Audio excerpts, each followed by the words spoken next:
This looks fake. I'm calling compliance. This might be stolen money. The words didn't slip. They were launched, loud enough to silence the private client lounge. It was 9:42 a.m. on a quiet Monday in uptown Chicago, inside a marble-lined branch of Titan National, one of the most exclusive financial lounges in the state. Heads turned. Some blinked. Others just froze. The man who said it, Malcolm Drake, senior relationship manager, 5 years in this branch, 15 in the industry, and in this moment, entirely certain he was protecting the bank. And the man he was pointing at, Warren Cole, 44, calm, silent, black. He stood at the teller window in a charcoal gray sweater, dark slacks, no watch, no briefcase. Just a leather folio in one hand and quiet resolve in the other.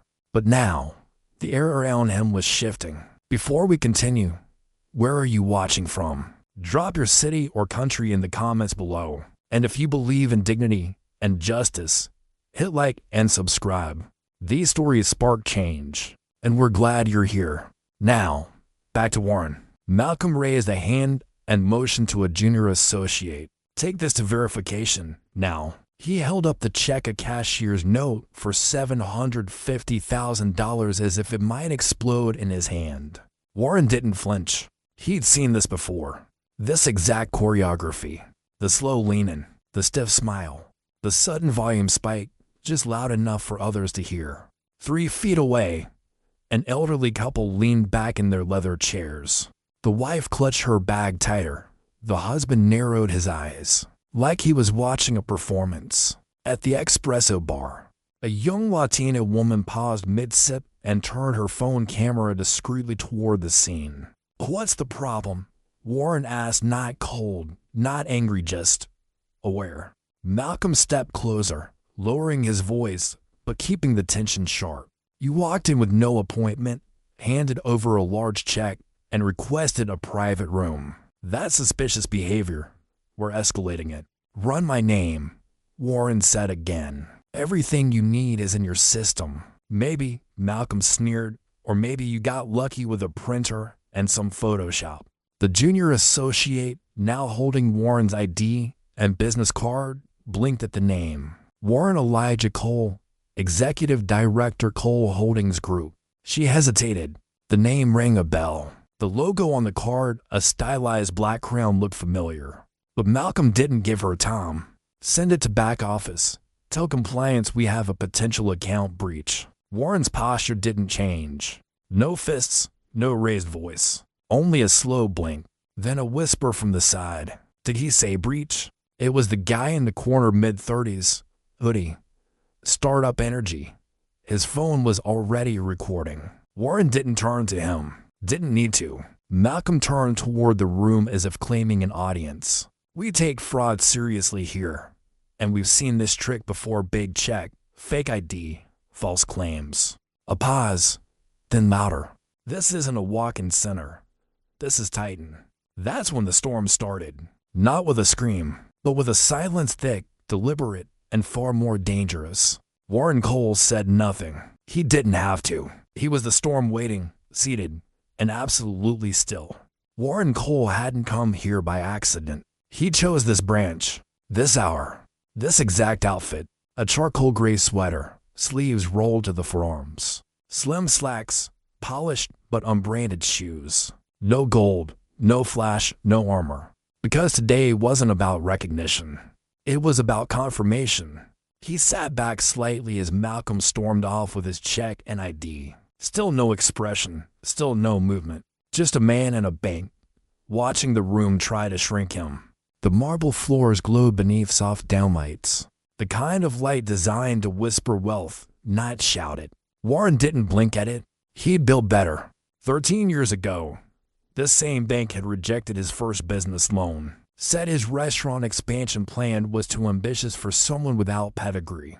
He didn't argue then, either. He just found investors elsewhere. 7 years later, his holding company acquired a 15% stake in the very same bank, Titan National. 2 years after that, he increased it to 31%. Majority board seat, charter privileges, compliance override authority. but none of that was written on his sweater. That was the point. Across the room, a young employee, probably no older than 25, peeked over her monitor. She'd seen his name flash on internal records before. Cole Holdings. She'd even Googled him once. Saw the Forbes list. The keynote clip from Zurich. The black man who rebuilt mid-market banking through tech-driven ethics. But now, in the flesh, standing quiet in a room that didn't recognize him, she wasn't sure. So she waited. So did Warren. The murmur around him grew thicker. A middle-aged white woman and Pearls whispered, "They're just being careful. That's a lot of money." As if that explained the sneer in Malcolm's voice. As if suspicion was neutral. Warren rested his folio gently on the table. Inside, 6 pages of acquisition documents for internal memos, and a 1-page signed agreement giving him board-level veto over compliance decisions in this district. But he hadn't opened it.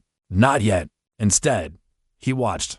A young black man in a delivery uniform walked past the glass. Paused. Looked in. Eyes met. A nod. Warren returned it. Subtle. Shared. Understood. That's why he came today, not to withdraw. To measure. To feel the temperature of a space he technically ruled, but rarely touched. He wanted to see how his team operated when they thought he wasn't watching. Malcolm returned, with a clipboard, a scowl, a guard. "Sir," he said with forced control, "we've escalated your request to our compliance division. Until we receive confirmation, you won't be able to access private services or meeting rooms." Warren glanced toward the junior employee behind him. She looked down. "And your ID will be held by our team for security purposes." Malcolm added the last part with a slight lift in his chin, like he expected it to sting. Warren said nothing. Did nothing? Because all of this was the final piece of what he needed to know. He leaned back in the leather chair. "Calm still. I'm moving." Malcolm mistook it for defeat. That was his second mistake. The first, thinking he could spot power by the clothes it wore. The third was coming next. The air in the lounge had shifted. Not loud. Not yet. But tight, like something bracing to snap. Malcolm returned to his desk, motioned to the guard to stay close. The man nodded, stationed himself near the door, arms folded like judgment. Warren still hadn't moved. He didn't have to. Across the room, the junior banker with a discreet phone camera whispered to his colleague, I think that's Warren Cole." His voice barely broke the silence, but his tone cracked with realization. "No way," the other muttered, but his eyes lingered, longer than before. To clients near the espresso bar were watching too. One of them, a black woman in her 60s, muttered under her breath, "MMM. I know that stillness. That's not fear. That's power holding back." Her voice carried. Not far, but enough. Malcolm didn't notice. He was too busy performing. He adjusted his tie, checked his watch, then raised his voice just enough to make it seem like policy. "For the safety of our clients, we're reviewing suspicious activity. This is routine." It wasn't. Everyone knew it. But when said with authority, and justice tries to sound official, the receptionist, maybe 19, shifted uncomfortably in her seat. Her monitor blinked with Warren's name. Her screen said, "Verified executive priority." She didn't speak, but her finger hovered over the internal message tab. Still, silence held the room, until Warren finally broke it. "Mr. Drake," he said, not loud, but clear. Malcolm turned, startled. He hadn't expected to be addressed. "How long have you worked here?" The question floated like smoke. Casual, but burning. 5 years, Malcolm replied, squinting slightly. "Why?" Warren tilted his head. "In 5 years, have you ever verified an executive account before denying it access?" Malcolm blinked. "That's not relevant. You don't appear on our list of." "You didn't check." Warren cut in. His voice never rose, but it landed like a gavel. "You made a decision based on my appearance, not your protocol." Now people were listening. A man near the hallway leaned forward.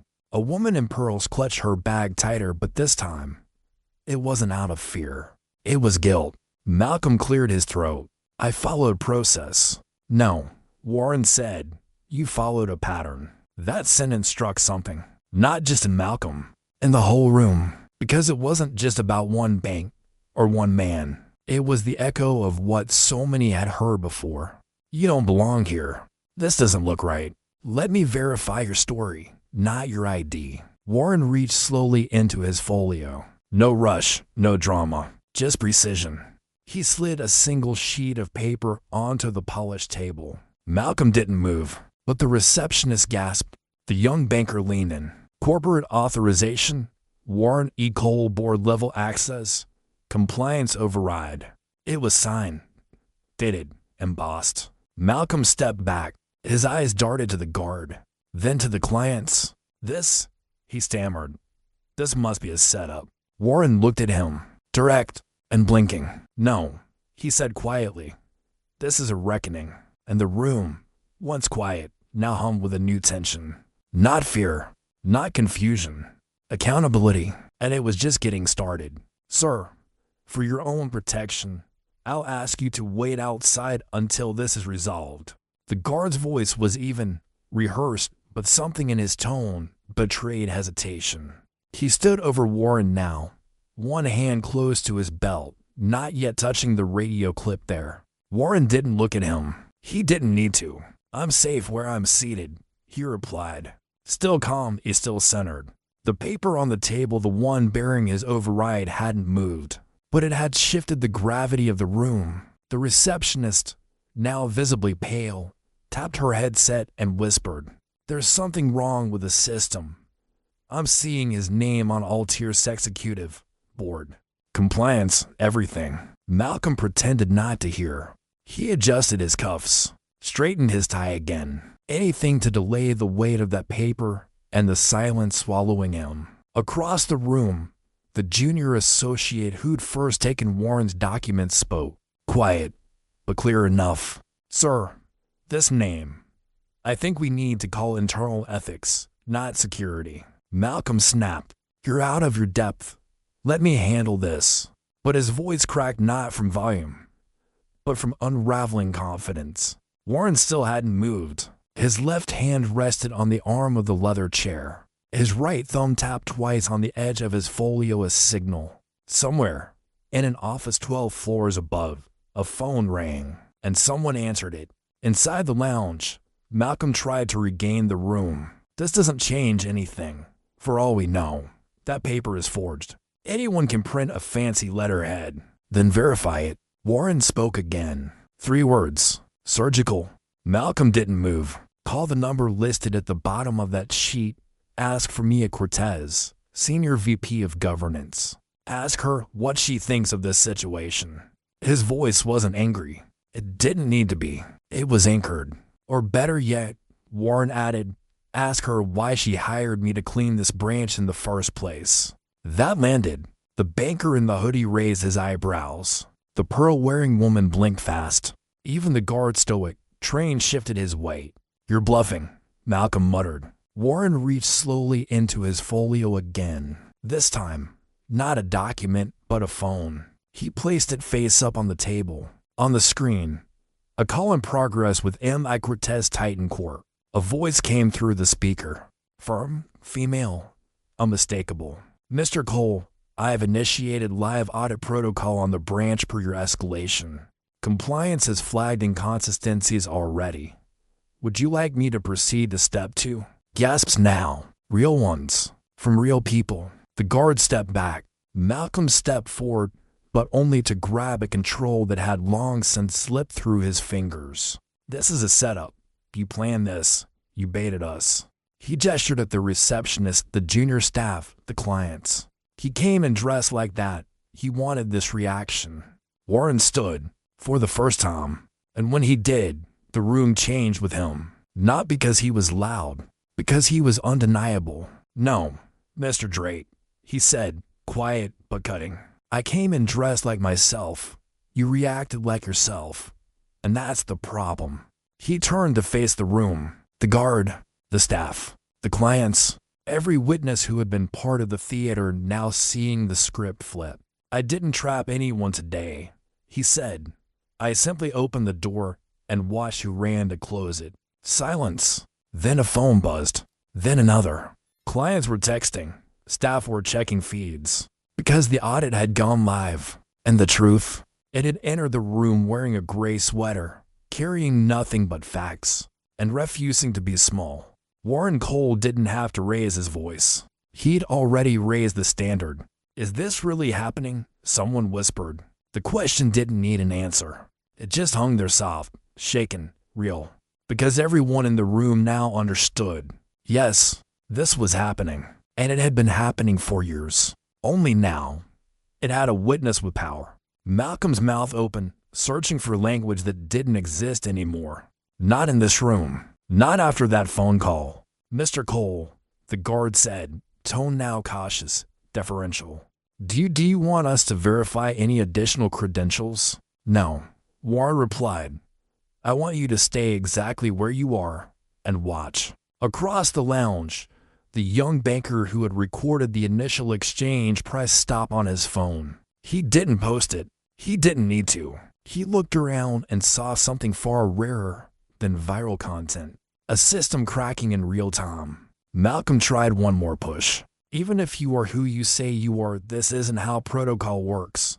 There are procedures. Warren stepped forward, not aggressive, just deliberate. I design your procedures. Malcolm flinched. You executed none of them. You saw a black man with a large check and made a choice. Not based on data, not based on process, based on fear disguised as policy. That sentence, it didn't just cut through Malcolm. It echoed into the chest of every staff member watching. The receptionist, now trembling slightly, spoke. I saw his name light up red, not for alert, but for executive clearance.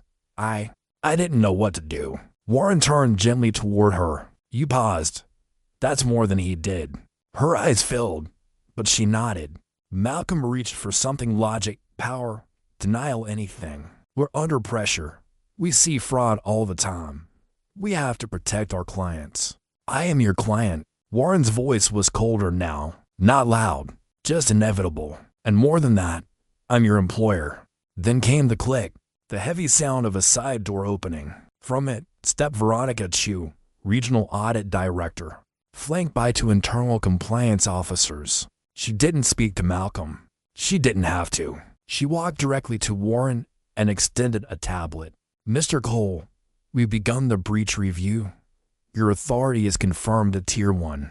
Do you want to proceed with internal enforcement? Warren didn't answer immediately. He looked around the room not for effect, but for witness. How many of you, he asked, turning to the staff, have watched something like this happen and said nothing? No one responded. Not because they didn't want to, because shame had found its voice first. How many of you have thought, this is just how it works? When a voice like mine was questioned more than a voice that lied. The room stood still. Clients were no longer seated. They stood now by the windows, near the coffee bar, arms crossed. Not in protest, in reckoning. You don't have to speak, Warren said. You already did the moment you chose silence. Malcolm tried again. You're making a scene. Warren smiled, the kind without humor. No, I'm documenting a culture. Then he turned to Veronica. Suspend every employee who touched this transaction chain. Effective immediately. Lock their terminals, revoke credentials, and forward the footage to internal legal. Confirm, she said. The receptionist gasped. The junior banker looked at Malcolm, then away. The security guard stepped back, subtly, as if removing himself from what was about to collapse. Malcolm went pale. You can't. I didn't mean for. I'm not here for your meaning, Warren said. I'm here for your impact. The paper still sat on the table. The screen still glowed with Mia Cortez's voice on hold. But the real proof was standing in a quiet room, no longer asking to be believed. He was just proving that he had never needed permission. You can't do this, Malcolm said, voice cracking as he stepped toward Veronica. There's a process. You can't just wipe out careers over a misunderstanding. Veronica didn't flinch. Misunderstanding is when someone forgets a name. This was deliberate dehumanization. She turned the tablet toward him. You labeled Mr. Cole's check possible forgery within 14 seconds. You escalated without verification. You initiated a security protocol meant for external threats. Her voice was clinical, cold, final. Malcolm reached for the desk behind him, gripping its edge like it could keep him upright. I was protecting the bank. Warren's eyes locked on him now, for the first time. His voice tightened. From what? Malcolm looked around. The question wasn't rhetorical. Warren wanted an answer. From misuse, from liability, from fraud. No, Warren said. You weren't protecting it from me, because you didn't think I looked like someone who belonged. He took a single step forward. I built this place, Malcolm, not the marble, not the chairs, the trust, the credibility, the system. The room remained silent, phone still recording, eyes still watching, and you broke all of it in under 6 minutes. Across the lounge, the junior employee, the one who'd hesitated at first, cleared his throat. I should have said something. When I saw his name in the system, He stopped himself, then said it anyway. I was scared to be the only voice in the room. Warren turned to him. You weren't. You were just the only one who realized it. The receptionist took off her headset, quietly placed it on the counter. He's not wrong. I saw the override tag light up, too. I just thought someone higher up would catch it. Someone did, Warren said. He turned to Veronica. Add both of them to the exemption list. They didn't act, but they're acting now. Understood, she replied, tapping her tablet. Malcolm's voice rose again, more desperate this time. You can't just erase people's jobs because of one mistake. We were cautious. You were careless with consequence. Warren cut him off.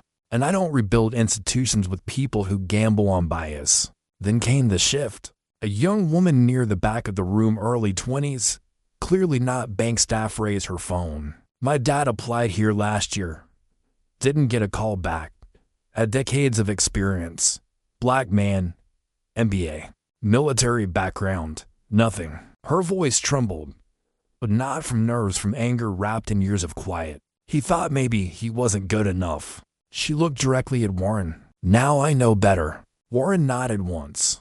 What's your name? Jasmine Taylor. You want to work for an institution that doesn't punish skin before skill. She blinked. Yes. Send your resume to Mia Cortez. Tell her I said we start with the ones who were watching. Malcolm staggered back. So now you're hiring replacements on the spot. This is a circus. Warren's smile returned, soft but sharp. No, this is a correction. At that moment, Veronique's tablet pinged.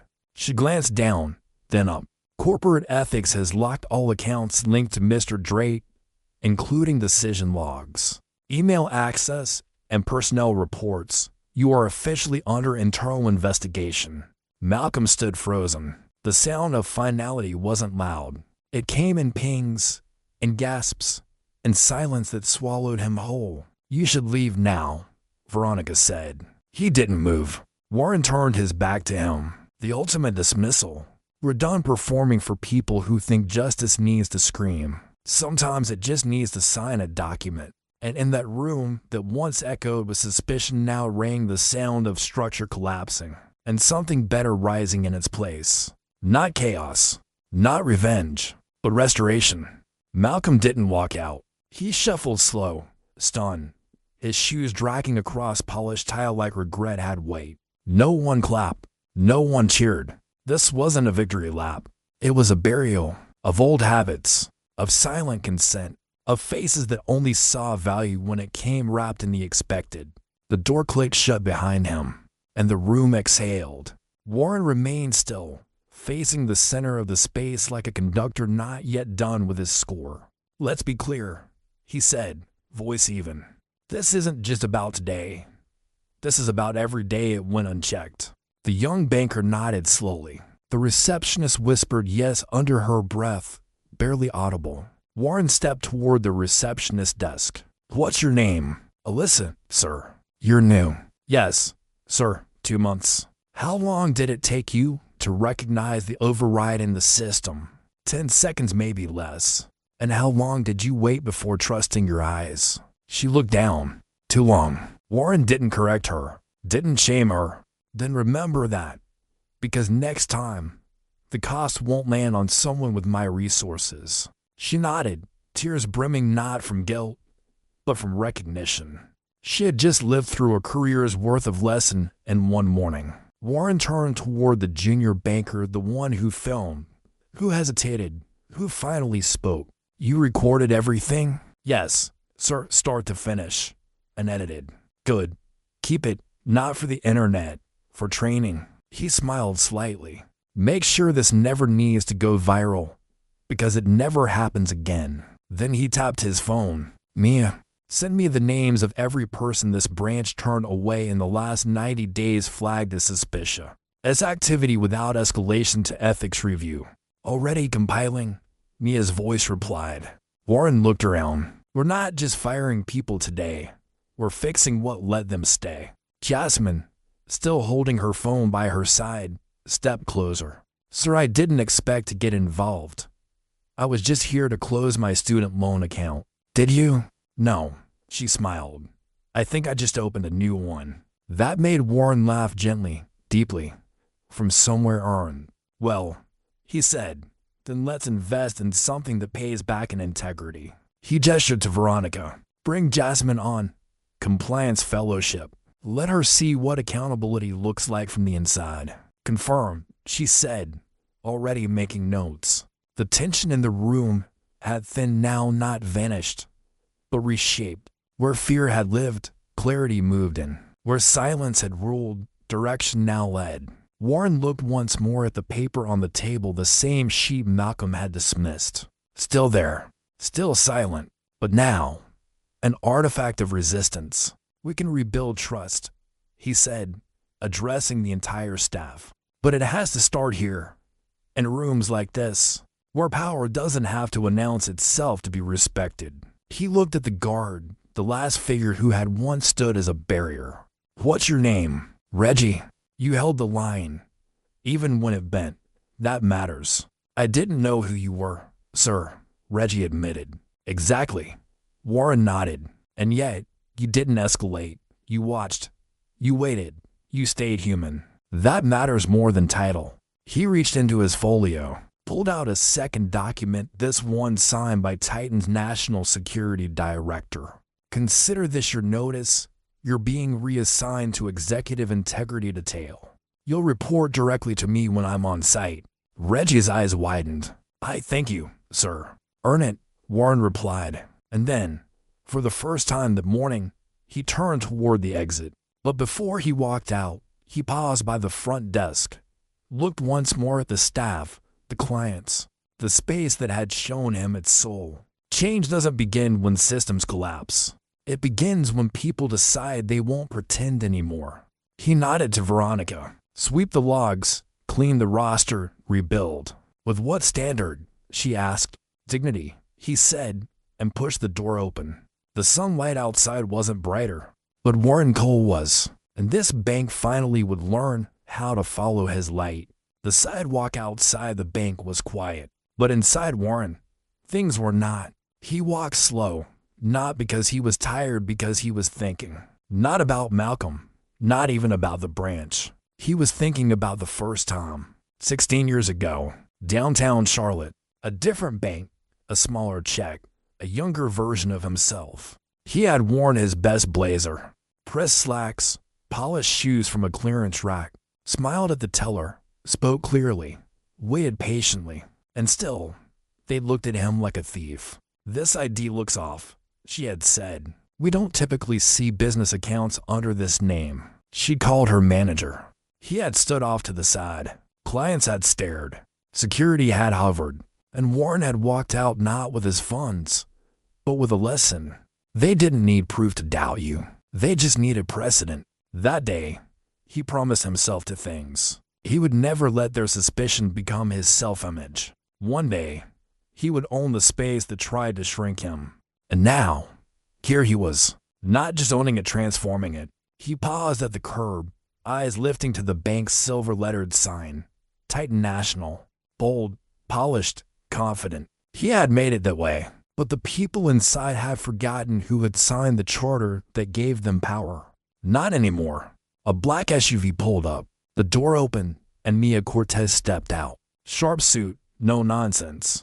"You left a trail of policy reform behind you," she said with a tight smile. "For suspensions, 1 termination pending legal, to promotions issued, 1 new hire fast-tracked. That's more movement in a day than HR's done all quarter." Warren didn't return the smile. "That's not movement, that's correction. True movement happens when they don't need me in the room to act right." Mia nodded. "We'll get there. Not if we treat this like PR." His voice hardened. "I don't want apologies. I want audits. I want training systems that recognize coded bias, not just overt slurs. I want data on who gets flagged and why." "Understood." They walked together, turning the corner, the bank disappearing behind them. "Do you want to issue a statement?" she asked. "Media's already calling. Someone leaked a clip." Warren paused. "Let them watch. Let them see what accountability looks like with a steady hand." "But no statement." "Why not?" "Because justice doesn't need to be loud. It just needs to be consistent." A car passed. A woman inside nodded to him. Warren nodded back. "Have legal send me the transcripts from Malcolm's case. I want to see every client he flagged in the past 12 months. There might be more victims." "Will do." Mia typed a quick note into her tablet. They reached the next intersection. Mia paused. "You ever think of just stepping back, letting the machine run without you? You've earned that." Warren looked ahead, nodded at her. "Machines don't change themselves. They need fingerprints. Until mine aren't needed, I'm not done." She didn't argue, just stepped aside as his driver opened the next car door. But Warren didn't climb in. He stood still for a moment, hands in pockets, eyes scanning the city skyline. Glass towers, shiny names, institutions dressed like progress but built on precedent. "We built this city," he said quietly. "Now it's time we audit it." And with that, Warren Cole turned from the bank that tried to strip him of his dignity and walked forward, with more power than ever. Not because he yelled, not because he fought, but because he stayed long enough to see the system bend, and brave enough to make it break. 3 days later, the footage went viral. Not by Warren, not by Titan Bank, but by a 19-year-old barista named Leah, who had served lattes just 10 feet from the confrontation. Her caption was simple. He didn't yell. He didn't threaten. He just let the truth speak louder than the prejudice. 10 million views in 48 hours. Comment sections lit up with disbelief, rage, recognition. He's the CEO. They really tried that. This happens every day, minus the happy ending. Imagine how many people were treated like that and had no proof, no power, no camera. Warren saw the clip, but he didn't repost it. He didn't need to. The world was already watching, and more importantly, so was the board. Titan National's Board of Governors issued an emergency statement. "We recognize Mr. Warren Cole's response not as damage control, but as damage reversal. His leadership sets the ethical standard this institution must uphold." The next day, Warren walked into the national headquarters not as a man accused, but as a man affirmed. The boardroom was silent when he entered. 20 executives, 12 board members, 3 compliance officers, all waiting. He didn't sit. "Let's talk about your real exposure," he began, eyes scanning the room. "It's not PR. It's not lawsuits. It's not shareholder panic." He paused. "Your real exposure is pattern." A few shifted in their seats. Others tried to hold posture. "You build a system where bias passes as instinct, where discretion disguises discrimination, where the comfort of the familiar is weaponized against those who don't fit." He placed a folder on the table. Inside, 17 flagged cases, 17 clients in different branches, marked non-compliant appearance or risk profile, inconsistent, all black, all legal, all turned away. This isn't one bad employee. It's a culture trained to trust perception over policy. Silence. Then one board member asked, "What do you propose?" "I don't propose. I implement," Warren said. Underscore effective immediately. Bias audits every 90 days, per branch. Anonymous escalation paths for internal bias reports. New onboarding that centers anti-bias practice, not just day compliance. Underscore. He leaned forward, and every branch manager will spend days shadowing clients. They flag to feel what it's like to be seen as a threat instead of a customer. One executive cleared her throat. We'll need budget for that. Warren looked at her. Steady. No, you'll need courage. That landed. He let the silence stretch. Then, quietly, the cost of dignity isn't higher than the cost of discrimination. You just got used to paying the wrong bill. A few heads nodded. Others didn't. But the message was no longer optional. Warren gathered his folder, turned to leave, then stopped. For the record, I didn't walk into the branch to teach a lesson. I walked in to make a deposit. He glanced back, a quiet edge in his voice. They ended up making a withdrawal from the integrity account, and with that, he walked out not because the meeting was over, but because the movement had already begun. 2 weeks later, Warren returned to the same branch. No cameras, no press release. Just a black coat, a calm walk, and a name that now carried a different kind of weight. The new branch manager, a Latina woman named Rosa Delgado, met him at the door. Mr. Cole, it's an honor, she said, her voice clear but humbled. Warren nodded. Let's not make it about honor, let's make it about habit. They walked the length of the lobby. Same marble floors, same soft lights. But the energy had shifted. The staff stood straighter not out of fear, but focus. Posters on the wall had changed too. One caught Warren's eye. Dignity is not a service. It's a standard. Underneath, Titan Values initiative launched by Warren E. Cole. He paused at the espresso bar. Leah, the barista who filmed the original encounter, was still there, but this time, she wore a new badge. Cultural Liaison Client Relations Team. You stayed, Warren said. You changed the building. Figured I could help change the people. She handed him a cup. Not just any cup. The sleeve bore a new quote. You don't have to raise your voice to raise the bar. Warren smiled, but not for show. For memory. For progress. He turned toward Rosa. Walk me through the new protocol. She didn't flinch.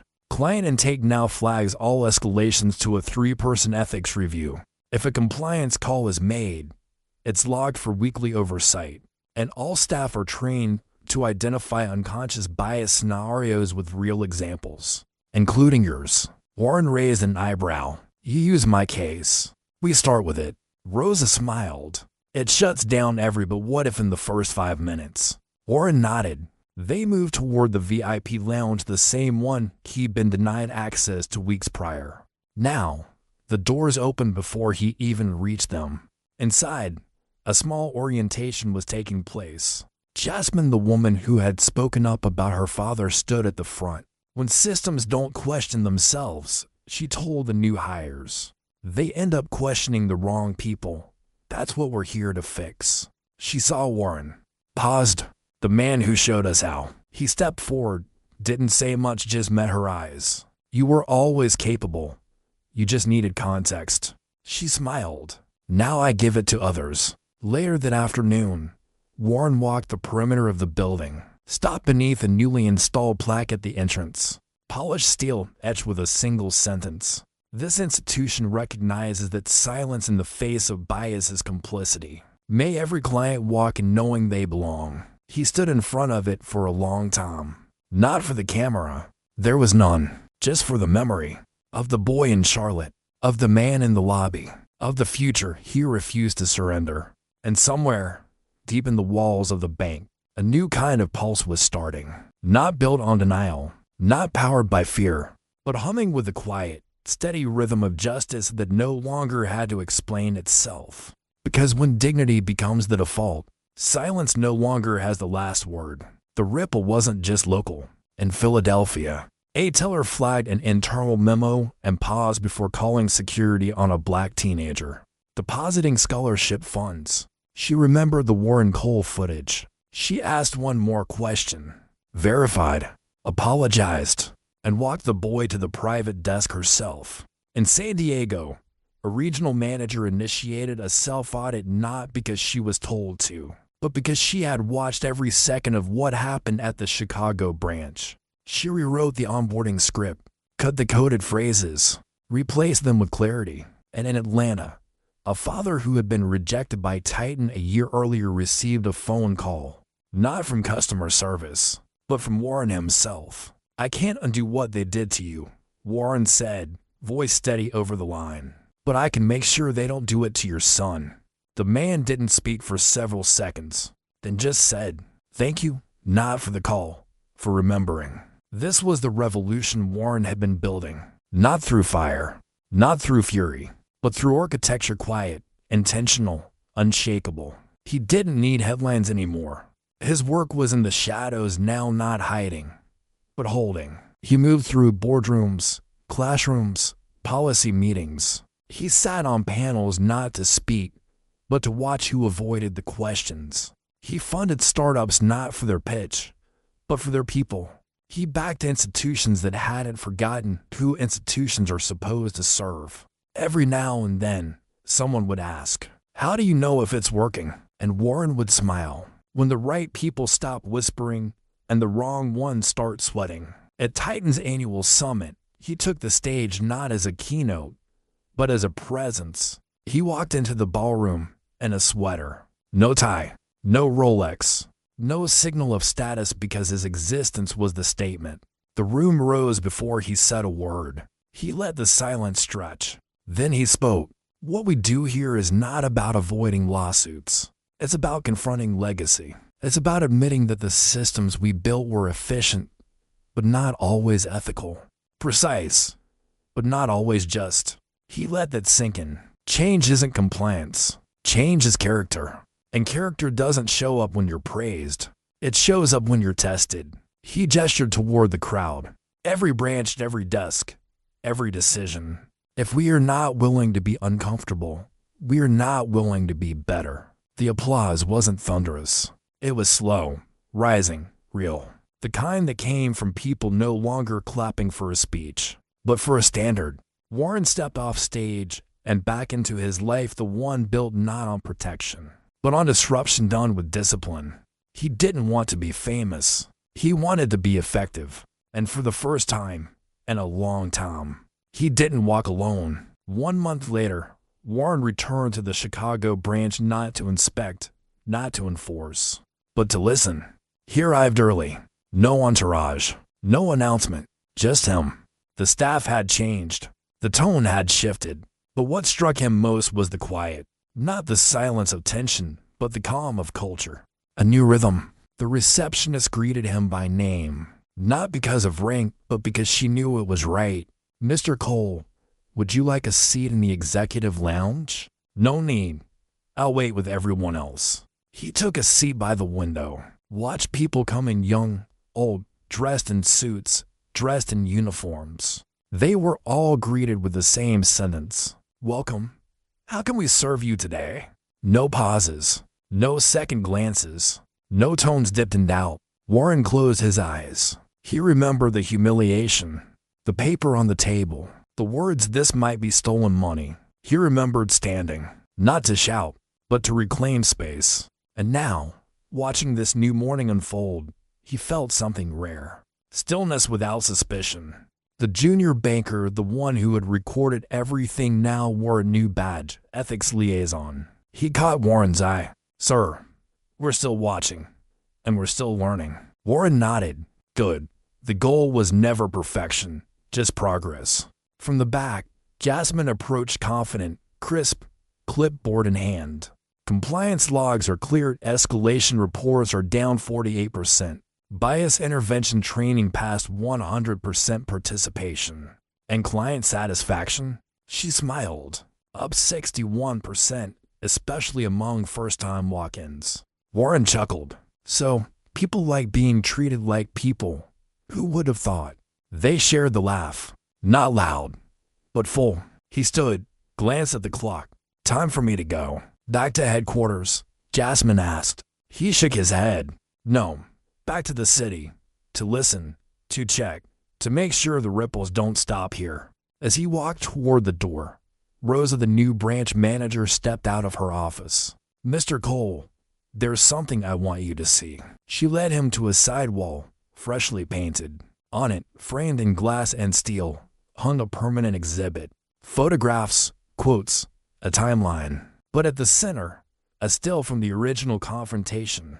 Warren seated, check on the table, eyes forward, unbothered, unbowed. Below it, an engraved steel. He didn't raise his voice. He raised the standard. Warren E. Cole. He looked at it for a long time. Not with pride, with memory. Because that image wasn't just about him. It was about every voice silenced by suspicion. Every hand pushed away from the table. Every step interrupted by someone who thought power had a look. He turned back to Rosa. Thank you for showing me. But make sure the wall doesn't do the work for you. It won't, she said. Good. Because justice doesn't live in pictures. It lives in choices made daily, quietly, when no one's watching. And then, once again, he pushed the door open and stepped into the daylight. Not to escape, but to expand. Because his work was never just about fixing a bank. It was about building a world where dignity walks in first and never needs to prove it belongs.